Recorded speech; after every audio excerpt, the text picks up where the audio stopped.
Get ready for your daily dose of marketing strategies and tactics from entrepreneurs with the guile and experience to help you find success in any marketing capacity. You're listening to Marketing School with your instructors, Neil Patel and Eric Su. Welcome to another episode of Marketing School. I'm Eric Su. And I'm Neil Patel. And today we're going to talk about how tools create a better marketing return on investment. So this is definitely within Neil's wheelhouse. Neil, so I'm going to let you get things kickstarted and I'll go ahead and add to it. Sure. So I did a test, and I've done this test many times. But I was checking out sites like HubSpot. HubSpot's worth what, $1 to $2 billion, maybe 2 to 3 now. I don't know what the number is, but they're worth more than 1.5. They're worth less than like $3 or $4 billion, their market cap at least. When you look at companies like HubSpot, how are they generating all their leads? Most of it comes from their grader. It's changed over the years, and now they're also getting leads from content marketing and conferences, etc., and sponsorships and ads. But during the beginning days, they were getting a ton of leads from their tool. WordStream also getting a ton of leads from their PPC grader. Why not create tools? And I tried out this experiment on QuickSprout years and years ago, in which I decided to create a tool. And I've been writing guides on QuickSprout during that time, detailed blog posts. The guides were around 30, 50,000 words, paid a lot for design. I spent maybe around $100,000 on the tool. I went extreme. You don't have to spend anywhere near there. You can use generic scripts and stuff and spend under $1,000. Launched a tool, and I was noticing that the tool was continually growing in traffic each month without me spending any money on marketing. The tool was getting a higher time on the site, more page views per visitor, and way higher engagement. And then when I modified the flows of the tool to also collect leads, it was a much better ROI than anything I've ever done in content marketing. So effective that I even created a similar tool on neilpatel.com called the SEO Analyzer. I didn't spend nearly as much money. I spent less than $5,000. I also saw very similar results. And the funny thing is, the tool on the Neil Patel blog right now is broken. It only works half the time. Yet the usage on the tool continually grows each and every single month. I have no idea why, but it just shows the power of using tools. An interesting tool, I'm going to call it a widget actually. If you look at WalkScore, and if you use Ahrefs or whatever SEO analyzer to just look at how powerful their website is, you can even look at their domain authority. WalkScore is really strong on the SEO front. And the reason why they're so strong is because they have a WalkScore badge. And all of the businesses out there will use a badge that shows their WalkScore, for example. But here's the kicker. Each of these badges has a link going back to the WalkScore site, and there's rich anchor text in there. So you don't want to do something I'm going to call it the black area. That's definitely a black area. That's not even gray. You do something like that at scale, you're going to be able to collect a lot of links. I think GoDaddy used to do this as well. But that just goes to show the power of, if you want to take it all the way with SEO on the black front, you can definitely do that. And it has led to great benefits for WalkScore. I do believe that they have been hit with some kind of... No, WalkScore hasn't. They haven't been hit. I'm an investor in WalkScore. I was, and then the company sold. I have all their data. I'll share it on this podcast. Okay, yeah. Talk about it a little bit. How are they doing? So they're doing really good. End up getting acquired by Redfin. And WalkScore is getting millions and millions of unique visitors a month. Like, I think it was getting like 5 or 10 million unique visitors, if not more at one point. I had to go back in my email inbox and I get all the data.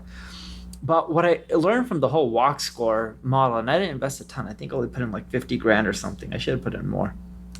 But what I learned from it was they created a tool that just said, all right, is this home or apartment walkable? Like to a movie theater, shopping, grocery store, etc. And they'd rate it on a scale. I don't know what the scale was, but let's say 1 to 100, and anything in the 90s was really walkable.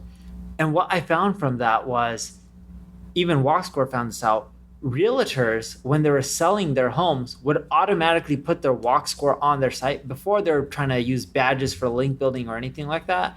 And they're linking back to WalkScore. That's how they built up so many backlinks. They weren't trying to. Eventually, yes, did the widgets. I don't know if they added keywords. Eric mentioned that. I believe him on that. I never really checked out their code or anything like that. But the main reason it worked was realtors were able to use this as a selling point. And it caused them to generate so much traffic that eventually they could add real estate listings and other things to their website, get rankings on Google, and generate revenue from it as well. It's a really effective strategy If you use badges and widgets for link building, though, these days, keep in mind WalkScore was a really old company. TripAdvisor did the same thing, really old company. Newer companies, from all the data I've been seeing, they've been getting hit because Google's been going after people who do this purely for link building. But for some odd reason, all the older companies that I know that are doing this have somewhat been grandfathered in. Maybe the links don't count as much, but still their rankings are really good. And keep in mind, when you go to sites like TripAdvisor and WalkScore, their content, the user experience is still so good that the time on site is great. The bounce rate is low. Pages per visitor is really high, right? And Google looks at metrics like these as well. So maybe the widgets helped them boost their rankings and the user metrics kept them there. But the point I'm trying to make is don't use it for mischievous purposes like Eric's mentioning, but tools create a huge ROI. It's just a better mousetrap, right? Think of Glassdoor. Glassdoor is now like $1 billion company. Better mousetrap. Their tool tells you, hey, what is the average salary for someone in your position?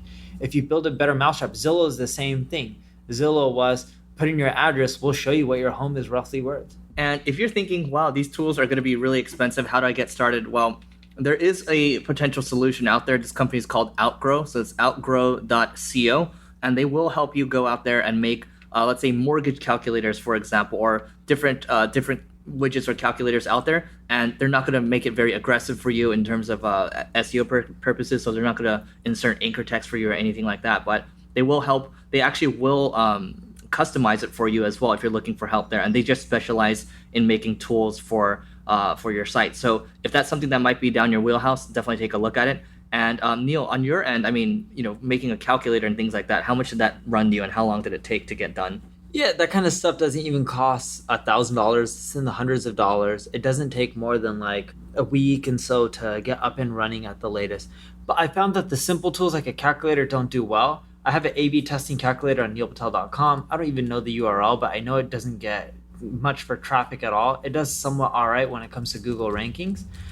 What I would recommend is do something that's a bit more wowing. The more visually appealing it is, even if the visually appealing aspect doesn't do that great, just still the better off you are. Like I just Googled A/B testing calculator. I'm on the first page for A/B testing calculator. And when I look at my Google Analytics, that tool doesn't even get 1,000 visitors a month. I'm actually looking up the Google Analytics right now to confirm, but I'm pretty sure it's less than 1,000 visitors a month. And the report is loaded, and that is correct. It gets little to no traffic, under 1,000 visitors. It was at 651 visitors in the last 30 days. We could be talking about making different widgets and things like that, but also think about interactive content too. It is in essence a tool because of the time and effort that it takes to go into it. So a good example of this would be the What Percent Are You tool or interactive tool done by New York Times that shows you after you put in whatever income you're at, it's going to tell you what percent you are, and it's going to show you what percent you would be in different states, right, in the United States. So you can definitely, take a look at that. That thing generated a lot of links. So when we talk about great content ROI, links are a big factor there. When you Google what percent are you, usually that results either number 1 or number 2, and it's because it's such a great tool that a lot of people have linked to it. So Neil, anything else to add before we hop off? No, that's pretty much it from my end. All right, that's it for this episode. We'll see you tomorrow. This session of Marketing School has come to a close. Be sure to subscribe for more daily marketing strategies and tactics to help you find the success you've always dreamed of. And don't forget to rate and review so we can continue to bring you the best daily content possible.